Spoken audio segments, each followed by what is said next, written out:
নমস্কার, home cook with পুপু চ্যানেলের আরেকটি নতুন ভিডিওয়ে সকলকে স্বাগত। এতদিন ধরে অনেকই মাছ মাংস পানির খাওয়া হয়েছে, মাঝখান থেকে বাদ যাচ্ছিল এই ডিমের রেসিপি। তাই আজকে ভাবলাম তোমাদের সাথে খুব সহজ সাধারণ একটা রেসিপি শেয়ার করি, যেটা খেতে কিন্তু অসাধারণ। প্রথমেই কয়েকটা ডিম আগে সেদ্ধ করে নিতে হবে। তারপর সেগুলোকে লঙ্কা গুঁড়ো, হলুদ গুঁড়ো আর সামান্য একটু নুন মাখিয়ে রাখতে হবে। তারপর ফ্রাইং প্যানে সাদা তেল গরম করে ডিমগুলোকে একটু এপিট ওপিট হালকা করে ভেজে নিতে হবে।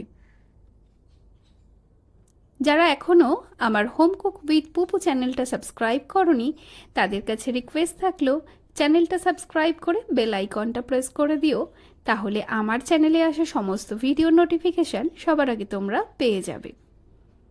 ডিমগুলো ভাজা হয়ে গেছে। অবশ্যই কিন্তু এগুলো লো ফ্লেমে 3 থেকে 4 মিনিটের জন্য ভাজলেই যথেষ্ট। এইবার এই তেলের মধ্যে দিয়ে দিলাম দুটো কুচিয়ে রাখা পেঁয়াজ, একটা টমেটো, সাথে কয়েক কোয়া রসুন আর আদা। এবার এগুলোকে একটু নেড়ে চেড়ে নরম করে নিতে হবে।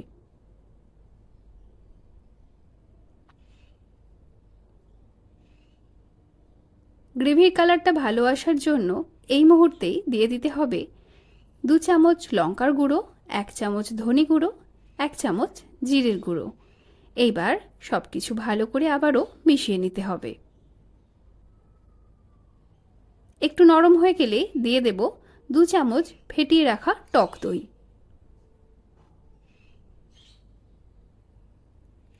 মিনিট 3 জন্য ভালো করে মিশিয়ে নেওয়ার পরে এইবার গ্যাসের ফ্লেমটা অফ করে এটা তুলে নিতে হবে। এদিকে কেটে নিচ্ছি একটা টমেটো আর একটা বড় পেঁয়াজ, অবশ্যই এইভাবে। এইবারে রেডি করে রাখা মশলাটাকে মিক্সিং জারের মধ্যে ট্রান্সফার করে দিলাম। এটার একটা স্মুথ পেস্ট বানিয়ে নিচ্ছি।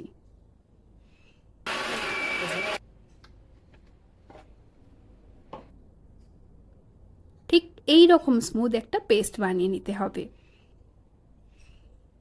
ফ্রাইং প্যানে দিয়ে দিলাম আবারও একটু সাদা তেল। এর মধ্যে গোটা জিরে ফোড়ন দিয়ে বড় বড় করে কেটে রাখা টমেটো, পেঁয়াজ এগুলোকে 3 থেকে 4 মিনিটের জন্য মিডিয়াম ফ্লেমে একটু ভেজে নেব। এর মধ্যে আমি অ্যাড করে দিলাম 4 থেকে 5টা চিড়ে রাখা কাঁচা লঙ্কা।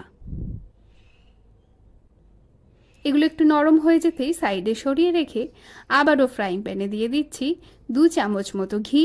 ঘি গরম হয়ে গেলেই দিয়ে দেব রেডি করে রাখা এই পেস্ট। প্রথমে গ্যাসের ফ্লেমটা লোতে রেখে একটু ভালো করে ঘিয়ের সাথে মিশিয়ে নেবার পর তারপরে গ্যাসের ফ্লেমটাকে বাড়িয়ে নিয়ে পেঁয়াজ, আদা, রসুনের কাঁচা গন্ধটা যতক্ষণ না চলে যায় ততক্ষণ ফুটিয়ে নিতে হবে। তারপরে সামান্য একটু জল অ্যাড করে আবারও হাই ফ্লেমে 4 থেকে 5 মিনিট ভালো করে ফোটাতে হবে। দিয়ে দিলাম স্বাদ মতো নুন, কালারের জন্য 1 চামচ কাশ্মীরি রেড চিলি পাউডার আর টেস্টটা ব্যালেন্স করার জন্য কয়েকটা চিনির দানা। সব কিছু ভালো করে মিক্স করে নিয়ে দিয়ে দিলাম সেদ্ধ করে রাখা ডিম আর ভেজে রাখা পেঁয়াজ, টমেটো, কাঁচা লঙ্কা।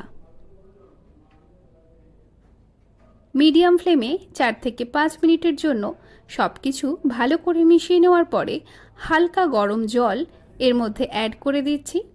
ডিমগুলো ঠিক এই রকম ডুবে যাওয়া অবস্থায় হবে, তখন এটাকে ঢাকা দিয়ে 10 মিনিটের জন্য ভালো করে ফুটিয়ে নিলেই রেডি হয়ে যাবে আমাদের ডিমের এই সুস্বাদু রেসিপিটি। এবার তোমাদেরকে সার্ভ করে দেখাচ্ছি। এটা খেতে কিন্তু অসম্ভব ভালো হয়। এটা তোমরা রুটি, পরোটা বা যে কোনো রাইসের সাথে সার্ভ করতে পারো ডিনার কিংবা লাঞ্চে। আশা করি এই অসাধারণ রেসিপিটা তোমাদের দারুণ লেগেছে। যদি ভালো লেগে থাকে তাহলে অবশ্যই লাইক, কমেন্ট করে জানাতে ভুলো না। দেখা হচ্ছে তোমাদের সাথে পরবর্তী ভিডিওয়। ততক্ষণ সবাই ভালো থেকো, সুস্থ থেকো আর হোম কুক উইথ পুপুতে কানেক্টেড থেকো।